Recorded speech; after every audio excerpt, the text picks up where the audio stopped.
perkenalkan, kami dari kelompok 3. Di sini kami akan menjelaskan hasil pengamatan kami berdasarkan observasi yang telah kami lakukan pada perkebunan sawit. Di sini kami telah menyediakan dan membuat miniatur pohon perkebunan sawit berdasarkan hasil dari pengamatan kami. Secara umum, perkebunan sawit dapat tumbuh pada daerah dataran rendah dengan ketinggian 200 sampai 500 meter di atas permukaan laut. Nah, untuk lokasi dari perkebunan sawit yang kami amati itu berada di Secanggang, Kabupaten Langkat. Nah, dalam perkebunan sawit ini terdapat berbagai komunitas, yaitu ada komunitas hewan dan komunitas tumbuhan. Nah, untuk komunitas tumbuhan, tentu yang pertama itu ada pohon sawit. Selanjutnya dia terdapat ilalang, ada juga rumput liar, dan terdapat lumut dan juga tumbuhan pakis yang menempel pada pohon sawit. Untuk komunitas hewan, berdasarkan hasil pengamatan yang kami lakukan, bahwa pada perkebunan sawit terdapat komunitas hewan seperti komunitas semut, kupu-kupu, laba-laba, pacat, dan juga cacing. Nah, terus kan ada interaksi di dalam kebun sawit yang dimana terdapat lumut dan pakis yang menempel pada pohon sawit, dimana lumut dan pakis tersebut merugikan yang namanya pohon sawit dalam simbiosis parasitisme. Jadi keberadaan lumut dengan pakis tersebut dia mengurangi nutrisi yang ada pada pohon sawit tersebut. Baik, adapun manfaat dari pohon kelapa sawit ini, dia menghasilkan buah yang dimana buah ini dapat kita olah menjadi minyak goreng, mentega, pelumas, juga dapat digunakan sebagai bahan-bahan kosmetik. Sekian pemaparan berdasarkan hasil pengamatan kami tentang perkebunan sawit. Terima kasih. Selamat sore, perkenalkan kami dari kelompok 4 Ekologi Tumbuhan dan Hewan dari kelas pendidikan IPA 2022B. Jadi adapun komunitas yang kami observasi yaitu komunitas Pantai Pondok Cermin, Pantai Pondok Permai. Pantai Pondok Permai ini terletak di Dusun 3, Kota Pari, Kecamatan Pantai Cermin, Serdang Bedagai. Jadi adapun tumbuhan dan hewan yang terdapat dalam komunitas Pantai Pondok Permai ini, yang pertama komunitas pohon kelapa, yang kedua komunitas cemara laut, yang ketiga komunitas pohon waru, serta adapun hewan yaitu komunitas kerang. Baik, yang pertama yaitu komunitas pohon kelapa. Pohon kelapa ini mempunyai baik, yang pertama yaitu komunitas pohon kelapa. Habitat pohon kelapa yaitu daerah tropis yang lembab. Pohon kelapa memerlukan sinar matahari yang melimpah untuk bisa mendukung proses pertumbuhannya, sehingga pantai merupakan kawasan yang tepat untuk proses pertumbuhan pohon kelapa. Pohon kelapa mempunyai manfaat baik bagi manusia maupun hewan. Bagi manusia, dari akar sampai buah bisa dimanfaatkan dan digunakan. Sedangkan untuk hewan bisa digunakan sebagai tempat tinggal. Baik, selanjutnya untuk pohon cemara laut, yaitu ada manfaatnya yaitu untuk menahan angin laut dan uap air laut yang mengandung garam. Selanjutnya ada komunitas pohon waru, di mana pohon waru ini dikenal sebagai pohon peneduh karena pohon waru ini dapat tumbuh di antara tepi jalan ataupun perairan seperti contohnya pantai, laut, dan lain sebagainya. Pohon waru banyak disukai oleh orang ataupun masyarakat karena akarnya yang tidak tumbuh terlalu dalam sehingga tidak merusak jalan ataupun bangunan yang ada di sekitarnya. Serta yang keempat yaitu ada komunitas kerang. Komunitas kerang ini dapat dimanfaatkan oleh manusia sebagai sumber bahan makanan. Serta di sekitar komunitas pantai, kerang ini dapat dimanfaatkan sebagai sumber estetika yang berserak di sekitar pasir pantai sehingga memperindah sekitar komunitas pantai. Nah, untuk menjaga keberhasilan dan keberlanjutan dari komunitas Pantai Pondok Permai ini, sedikitnya ada 2 tahapan. Yang pertama itu tahapannya adalah dengan pendidikan dan kesadaran lingkungan. Jadi melalui pendidikan dan kampanye kesadaran lingkungan, masyarakat akan diberitahu bagaimana cara untuk menjaga kebersihan pantai, mengolah sampah, dan melindungi flora dan fauna yang ada di pantai. Yang kedua dengan pengolahan sampah. Jadi masyarakat akan turun tangan atau ikut berperan. Masyarakat akan ikut berperan dalam pengolahan sampah. Nah, dengan pemasangan tempat-tempat sampah pada tempat yang cukup jelas dan program pengumpulan sampah. Baik, sekian dari hasil penjelasan kami mengenai komunitas pantai. Semoga bermanfaat bagi kita semua. Terima kasih. Guys, kami dari kelompok 2 ekologi kelas PIPA 22B akan menjelaskan mengenai komunitas dari Gunung Sibayak. Tahu nggak, ada fakta yang tersembunyi dari Gunung Sibayak ini. Yang pertama, memiliki 2 jalur pendakian. Yang ketiga, terdapat kawah belerang.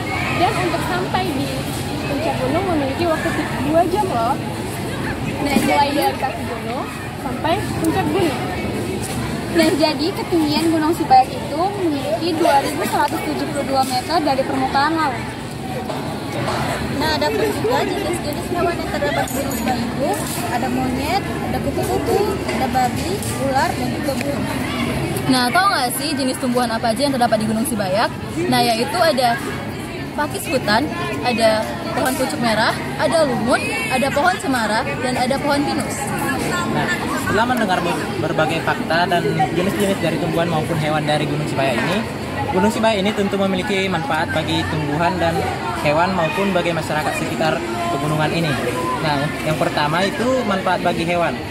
Untuk hewan, komunitas Gunung Sibayak ini memiliki manfaat sebagai tempat tinggal dan sebagai tempat untuk mencari makanan untuk tetap berkembang biak di dalam pegunungan ini. Yang kedua, untuk tumbuhan ini hampir sama dengan hewan, yaitu manfaat dari komunitas Gunung Sibayak ini untuk tumbuhan sebagai tempat tinggal maupun sebagai tempat untuk menyerap nutrisi dari tanah-tanah yang berada di komunitas pegunungan ini. Nah, yang terakhir itu bagi masyarakat sekitar. Untuk bagi masyarakat sekitar, pegunungan ini memiliki manfaat sebagai sumber pendapatan, sumber pakan maupun pangan, dan yang terakhir sebagai sumber oksigen ataupun udara bersih bagi masyarakat sekitar pegunungan ini. Nah, sangat menarik bukan? Sekian dari kelompok kami, semoga bermanfaat. Terima kasih. Ini adalah miniatur laut yang kita buat yang terinspirasi dari laut lawan yang telah kita observasi sebelumnya. Kita membuat ini untuk mengetahui keragaman jenis tumbuhan dan hewan yang ada di laut dan mengetahui manfaatnya bagi tumbuhan, hewan, dan manusia. Kalian tahu nggak manfaat laut ini untuk hewan? Nah, jadi hewan ini manfaatnya yang pertama sebagai tempat tinggal untuk hewan-hewan air, seperti contohnya ada ikan-ikan, sotong, kepiting, kerang, terumbu karang, dan lainnya. Terus untuk ikan-ikan yang kecil seperti ini, dia pasti bakal menjadi santapan untuk ikan-ikan besar, seperti contohnya ikan kakap ini. Itu interaksi yang sudah biasa terjadi di laut. Untuk manfaat terhadap manusia itu yang kita lihat kan, di sini ada hewan-hewan seperti ikan kakap, ikan teri, ikan nila. Ini lalu ada tumbuhan rumput laut, terumbu karang, ada hewan kepiting. Di mana ini manfaatnya bagi manusia? Hewan-hewan ini kan dapat diperjualbelikan, diperdagangkan, dan mendapatkan pendapatan untuk manusia. Lalu sebagai untuk bahan pangan, setelah dijual ini kan diolah manusia menjadi bahan pangan. Selanjutnya itu terumbu karang ini memiliki manfaat jika diolah menjadi bahan kosmetik. Dan rumput laut itu kan biasa kita makan, dan nilai jualnya juga lumayan tinggi.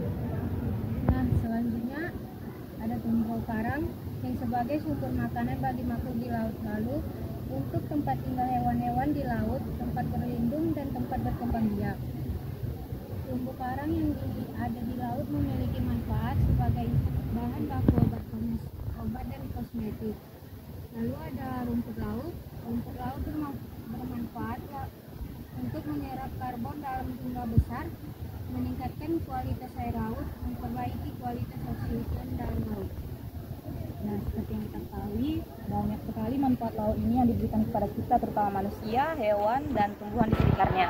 Jadi kita harus tahu bagaimana cara merawat laut supaya tetap memberikan hasil untuk kita dengan tidak membuang sampah sembarangan, limbah, atau hal-hal yang dapat membuat laut tercemar. Terima kasih. Jadi kami dari kelompok 5 akan menjelaskan sedikit mengenai komunitas yang ada pada sawah ini. Nah, komponen pada sawah itu kan ada dua. Yang pertama itu komponen biotik dan yang kedua itu ada biotik. Nah, untuk komponen biotik sendiri contohnya itu seperti bisa kita lihat sendiri. Di sini ada belalang, cacing, capung, terus ada jangkrik, ada bangau, ada ulat, ada lintah, ada keong, dan juga katak. Sedangkan untuk abiotiknya itu sendiri seperti tanah, lumpur, dan juga matahari. Yang selanjutnya itu ada pun kadar air daripada sawah ini yaitu tidak terlalu basah dan tidak terlalu kering, yaitu presentasinya sekitar 14%. Nah, adapun manfaat sawah bagi masyarakat yaitu sebagai bahan penghasil pangan dan juga sebagai sumber pendapatan manusia. Kemudian manfaat sawah pada hewan yaitu seperti tempat berkembang biaknya hewan-hewan seperti cacing, keong, burung, dan juga hewan-hewan yang ada pada sawah. Juga sawah ini sebagai tempat bagi hewan untuk mencari makanannya demi keberlangsungan hidupnya. Nah, yang terakhir itu manfaat sawah bagi tumbuhan, yaitu sebagai tempat hidup beberapa tumbuhan misalnya rumput dan padi. Sekian dari kami. Terima kasih. Baik, perkenalkan kami dari kelompok 6 kelas IPA 22B. Adapun materi atau subtopik dari kelompok 6 yaitu ekosistem hutan mangrove, di mana ini merupakan miniatur dari ekosistem hutan mangrove Cicanang yang berada di Belawan, tepatnya di Medan.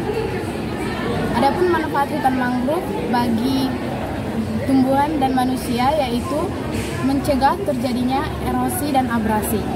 Kemudian kepada hewan yaitu penyedia makanan kecil seperti udang, burung-burung kecil, dan kepiting. Marilah kita menjaga hutan mangrove supaya kita tidak terkena erosi dan abrasi. Sekian dari kami.